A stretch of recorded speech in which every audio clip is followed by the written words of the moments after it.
Well, blessed Tuesday to you as we come with your daily encouragement.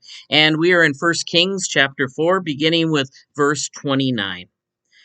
God gave Solomon great wisdom, discernment, and breadth of understanding, and of vast as the sand of the seashore. So that Solomon's wisdom surpassed the wisdom of all the people of the east and all the wisdom of Egypt. He was the wisest of anyone else, wiser than Ethan the Ezrahite, or Haman, or Calcol, or Darda, children of Mahols. His fame spread throughout all the surrounding nations. He composed 3,000 proverbs. His songs numbered 1,005. He would speak of trees and of the cedars and that all that is in Lebanon and the hyssop and that grows in the walls. He would speak of animals and birds and reptiles and fish. People came from all the nations to hear the wisdom of Solomon, and they came from all the kings of the earth who had heard of his wisdom.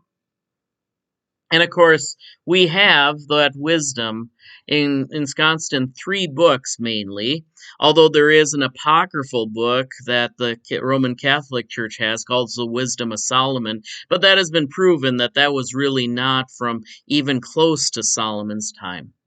But they were compiled, of course, through many authors and organized in a very specific way. In fact, I just got done reading about Proverbs, how it is organized in a very mystical type of way. Even though it seems random, there is an organizational structure to show its wisdom.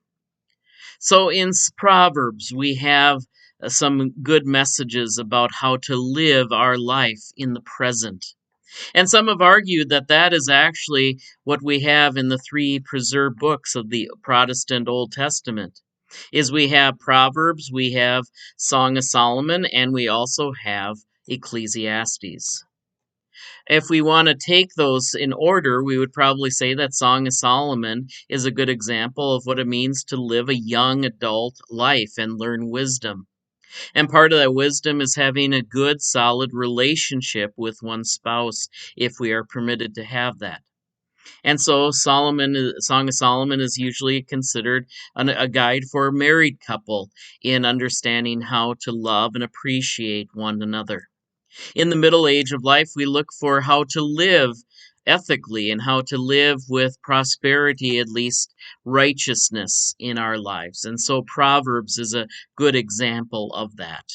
And last but not least, when we reach the end and we learn to give back to God and give back to the world the things that we were permitted for a certain time and place, Ecclesiastes is one of those wise books that relates to us, especially as we get older and are learning how not to attach ourselves to too many things, but to attach ourselves to the eternal things of God.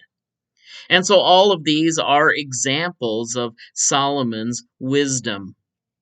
Also, it is noted that many of the kings and queens of the earth came to visit with Solomon. It is sometimes speculated that one of the queens was the Queen of Sheba or Ethiopia.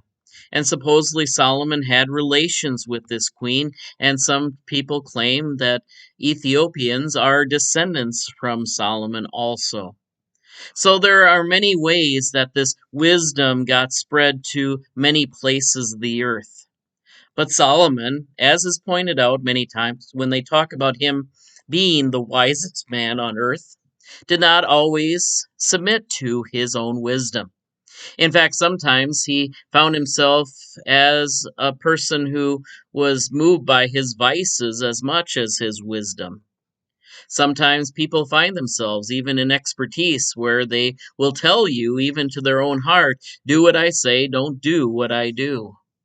But there is one person of wisdom who does not only speak the truth, but acts the truth consistently. And we believe that that is the person of Jesus Christ, the fulfillment of wisdom, the wisdom that the disciples are called to seek, and the wisdom that you and I are called to seek as believers in Jesus.